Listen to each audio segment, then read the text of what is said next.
Okay people, I'm currently sat on my one. It's a 2008 model. I've had it since September of last year. Not had much chance to ride it, as since buying it really we've had pretty shit weather. It was nearly winter when I got it, so I've not really had that many hours riding it. Got a decent day today, so I just thought I'd jump on it and do a bit of a blog.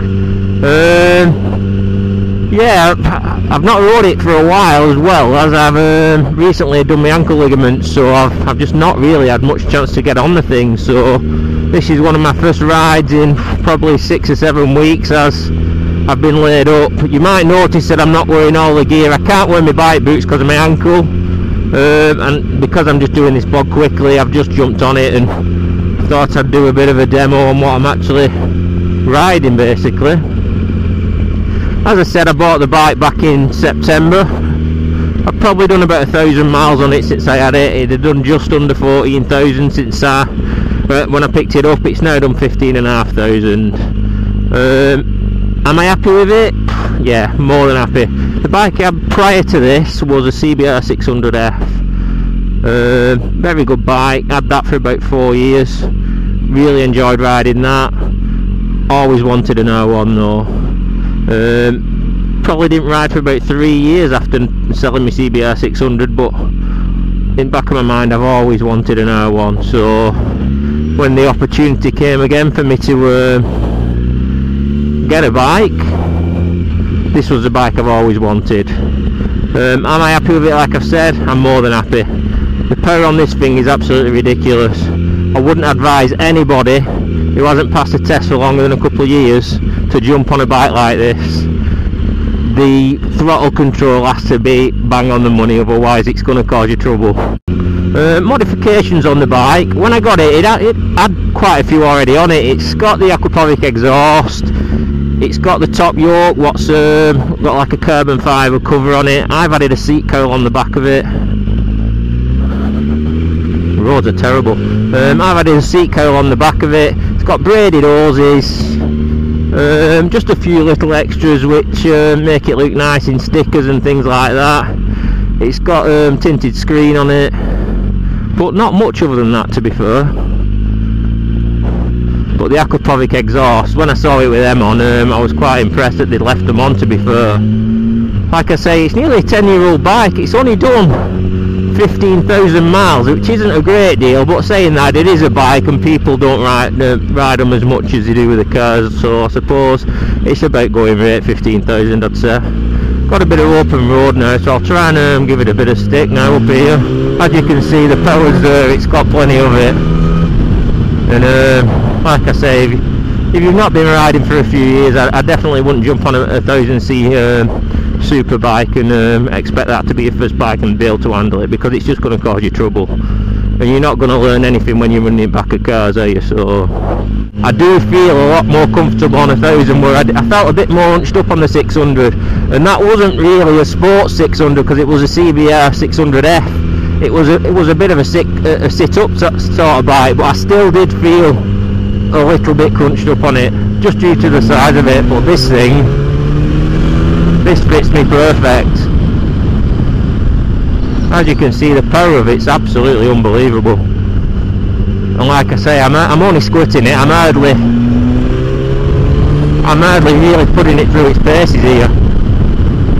A better rider could burn me off any day of the week. So right, let's see where we are here.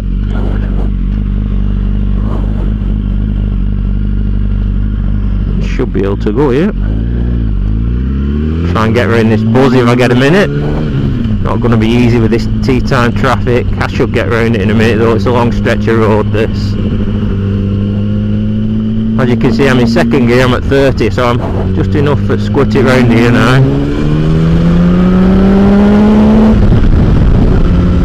But the power's unbelievable. It really is. It's something that it gets you every time. I mean, I've had the bike nearly 8 months now, and every time I open it up I still get that joyous feeling. It's unbelievable. it's something I hope I don't get used to, because I don't want us to start taking this bike for granted, because that's when it will catch me out and probably cause me some damage. So the fact that it still does scare me a little bit when I open it up is a good thing, I think, because I don't want to be on the canvas, I really don't.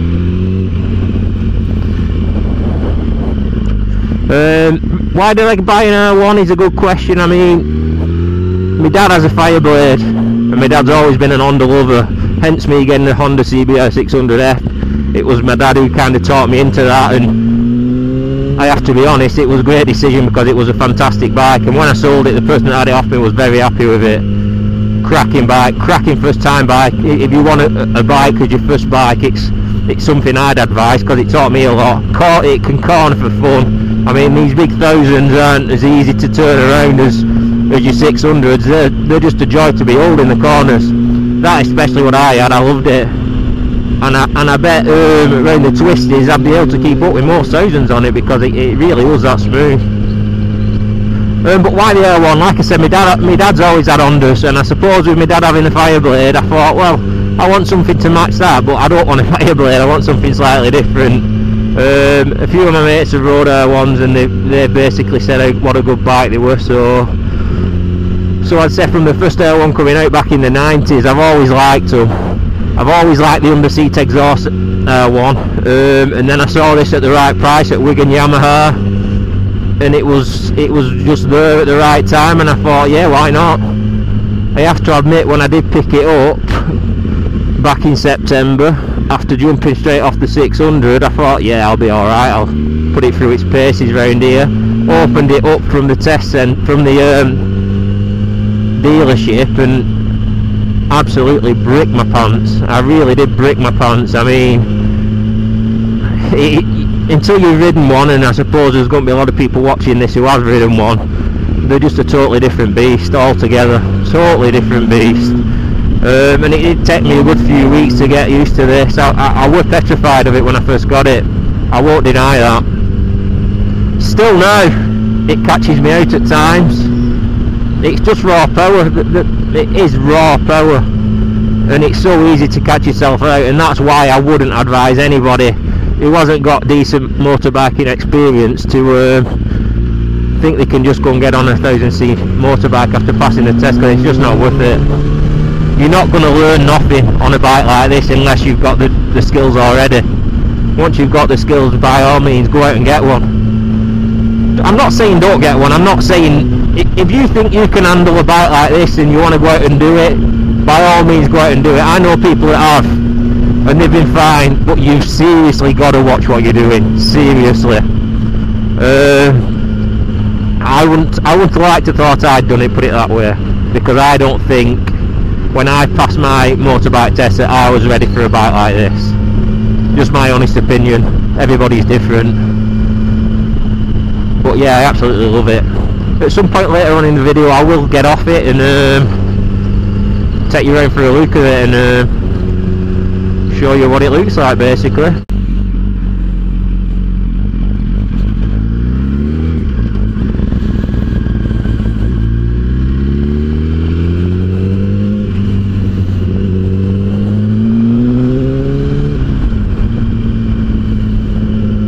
Keep going, mate, you're doing well.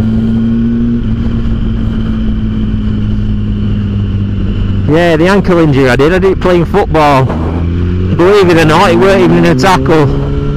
Just blocking a short road my ankle, and I'm out for 6 weeks. Absolutely gutted. I've only just got back into it. I think this car's trying to race me here. Let's catch him up.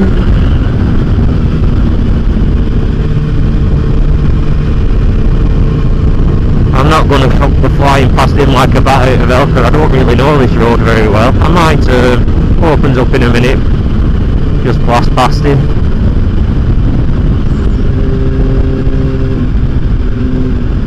Lovely road up here now for bikes. You got a lot round here. Let's see what we've got here. Oh, it's turning off.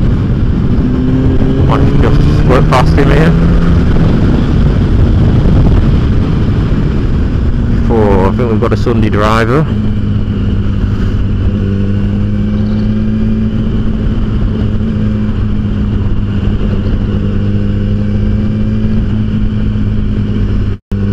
Let's have a see. Fucking hell, no. That's the thing with bikes, you've always got to be on it, watching what you're doing.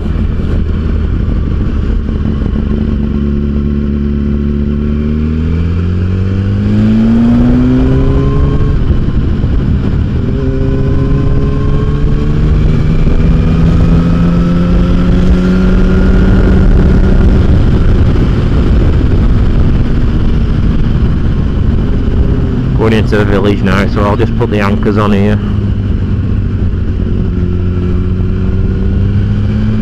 Let's get out of this village. Yeah, we're back to 60 again here. Bit of open road. Let's give it a bit of stick, yeah?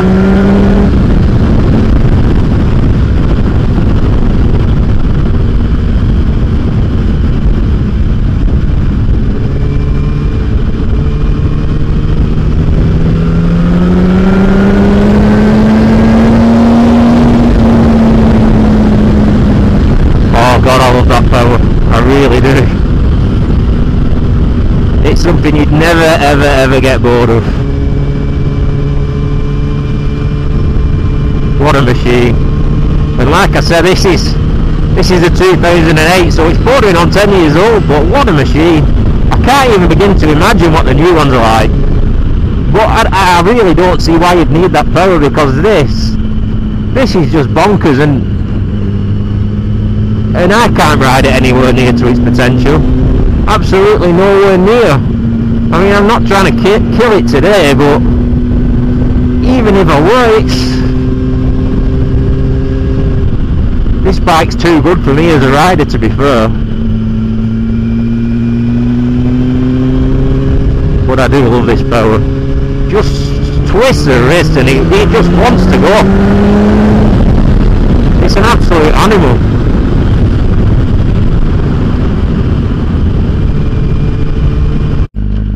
Here we are, Frederick's Ice Cream Parlour, like I was saying. If you're local and haven't been there, I suggest you give it a go, because that is probably the best ice cream parlour in the area. It really is good. Here we go. Let's hope this lay-by's here, if I'm not mistaken. It's about a mile up the road from here. Let's have a little look.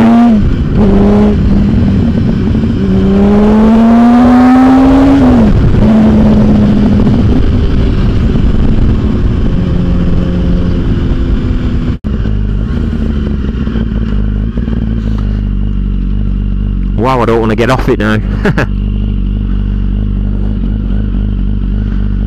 Okay, I'll turn the engine off, then you can hear me speak. Okay, so let's have a look at her. As you can see, it's a Gold Wheels edition. These are the levers I was on about.